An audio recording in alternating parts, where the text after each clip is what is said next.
bienvenue. Bonjour Guillaume. Associé gérant chez Prime Finance. Depuis des semaines, Benjamin, à chaque fois qu'on se parle, évidemment, on a un gros focus pétrole pour les raisons que l'on sait. Ben oui, mais le pétrole ne fait plus parler. On en a l'impression que son temps est passé temporairement peut-être, Benjamin. Qu'est-ce que vous en pensez? Oui, ça reviendra, ne vous en faites pas. Il y a une grosse question qui est en train de se poser. Le marché est dans l'attente. On a eu le passage de la réunion de l'OPEP qui est derrière nous, qui a maintenu sa production inchangée. Maintenant, reste à savoir ce qui va réellement se passer au niveau de la production des pétroles de schiste aux États-Unis. Le marché est dans l'attente. On va avoir un été où normalement les prix ont remonté, les conditions saisonnières permettent de produire de façon un petit peu plus aisée pour les producteurs de schiste. On a des fonds d'investissement dans le high yield qui se sont montés pour essayer de trouver du rendement. Donc on va potentiellement avoir de l'argent qui va être remis dans ces sociétés. Donc potentiellement un maintien de la production pour quelques mois, et donc on va avoir les prix peut-être rebaisser un petit peu. En tout cas, on est toujours dans une situation d'excès important, mais le marché fait pour l'instant le pari que cet excès va se résorber. L'été nous le dira. Nous, notre scénario, en tout cas chez Prime Finance, à plus long terme, c'est que les prix du pétrole vont forcément repartir de l'avant, même si à court terme on pense plutôt à une baisse. On en parle ce mois-ci dans notre note de conjoncture qui va être publiée demain sur notre site internet et sur les réseaux.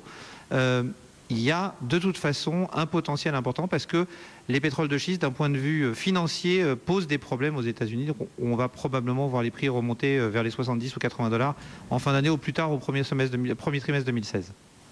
On stationne pour l'instant aux alentours des 60 $ sur le pétrole, que ce soit le Brent ou le brut léger américain. Alors on a une belle histoire à raconter aujourd'hui qui va nous ramener aux matières premières, Benjamin, que vous allez nous raconter. C'est la Chine qui veut recréer la route de la soie. Expliquez-nous ça, Benjamin. Oui, c'est un projet énorme, Guillaume, et qui est un projet qui est fondateur et qui va changer beaucoup de choses sur les marchés financiers dans leur ensemble et sur les marchés des matières premières en particulier. La route de la soie, c'est quoi? C'est la route qui traversait l'ensemble du continent asiatique pour rejoindre l'Europe et l'Afrique au grand temps de l'Empire du Milieu. Et donc aujourd'hui, la Chine prévoit de refaire un programme de grande ampleur d'investissement dans des infrastructures pour reconnecter le mieux possible et établir le mieux possible les routes du commerce entre l'Asie et l'Europe et l'Afrique. Alors ça veut dire quoi? Ça veut dire qu'aujourd'hui, quand vous avez des biens de consommation transportés en grande quantité, la route la plus logique, c'est de prendre le bateau, de contourner, de passer par le golfe Persique, de rentrer dans le canal de Suez et de passer en Europe via la Méditerranée. Ça prend à peu près 3 semaines. Quand vous ne pouvez pas passer par le canal de Suez parce que votre bateau est trop gros, vous êtes obligé de faire le tour de l'Afrique, c'est encore plus long. On parle aujourd'hui par exemple de la création d'une ligne de chemin de fer qui partirait de Shanghai et qui irait jusqu'à Anvers. On parle d'une ligne qui fait quand même, je crois, pas loin de 18 000 km et qui permettrait de faire le trajet en 7 jours. Donc d'énormes gains. 7 jours entre Shanghai et Anvers, c'est ça, Benjamin, hein? Exactement. Donc des gains potentiels énormes en termes de commerce et donc un vrai projet. Alors ça veut dire quoi? Ça veut dire d'énormes travaux d'infrastructure, donc beaucoup de demandes de matières premières, que ce soit les métaux de base, mais également les énergies. Et puis ça veut dire quoi? Ça veut dire aussi un gros chambardement au niveau financier. Pourquoi? Parce que si la Chine fait ça aujourd'hui, c'est bien évidemment pour développer le commerce, mais ça a une autre conséquence importante.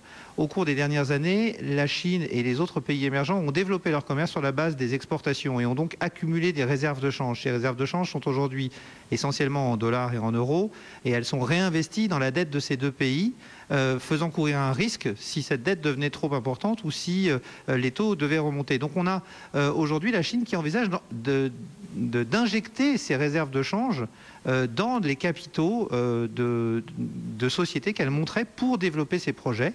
On a déjà quasiment 50 milliards qui vont être investis dans les premiers projets et l'idée est de rendre ces réserves de change productive et de permettre de développer un commerce et de développer une économie, ce qui pourrait poser des problèmes d'une part aux économies occidentales qui verraient moins d'argent arriver pour le financement de leurs dettes et puis renforcer la place de la Chine. Et dans ce cadre-là, la Chine a également mis au cœur de ce projet, au cœur de ce projet en matière de ressources naturelles, l'or qui revient sur le devant de la scène. On en avait déjà parlé. La Chine a un rapport à l'or extrêmement important, un certain nombre d'éléments aujourd'hui parle du fait que les réserves d'or de la Chine seraient plutôt de l'ordre de 3500 tonnes et non pas 1000 tonnes comme officiellement. C'est Bloomberg qui en a parlé il y a quelques semaines. Là, dans le cadre de la nouvelle route de la soie, la Chine a mis l'or au cœur de ses préoccupations. Ça se matérialise comment? Elle a monté d'ores et déjà un fonds qui va s'appeler le Silk Road Gold Fund, donc le fonds sur l'or de la route de la soie. Ce fonds va être doté dans les prochaines années d'un capital de 100 milliards de yuan, 16 milliards de dollars, pour investir dans les pays qui sont le long de cette route de la soie et qui ont des infrastructures, des réserves d'or prouvées et qui voudraient développer l'exploitation de ces réserves d'or. Le but affiché, c'est de développer le commerce, de développer le business, mais le but également affiché officiellement de ce projet, c'est de permettre d'extraire des réserves d'or et de les donner à disposition de façon plus facile aux banques centrales des pays adhérents à cette nouvelle route de la soie, de façon là aussi à diversifier les réserves. On a donc une économie qui se tourne de plus en plus vers l'Asie, de plus en plus vers l'or et peut-être un peu moins vers le dollar et vers l'euro. On a un vrai changement qui est en train de se faire, avec également la discussion qui est en cours avec le FMI sur l'intégration du yuan dans les droits de tirage spéciaux. Ça s'appelle préparer l'avenir, ça en quelques mots. Et voilà, on parlait de ces projets qui ont déjà mobilisé quelques dizaines de milliards de dollars. Est-ce qu'on a des échéances, un calendrier pour voir tout ça émerger plus concrètement, Benjamin ? Alors toutes les organisations sont en train de se mettre en place. Il y a 60 pays qui ont rejoint notamment la banque sur les infrastructures. C'est en train de se mettre en place petit à petit. On commence à y voir clair petit à petit sur le calendrier. Les premiers projets ont déjà vu le jour. Les autres devraient venir dans le courant de l'année. Et c'est un projet qui va se développer, je pense, sur les 4-5 prochaines années.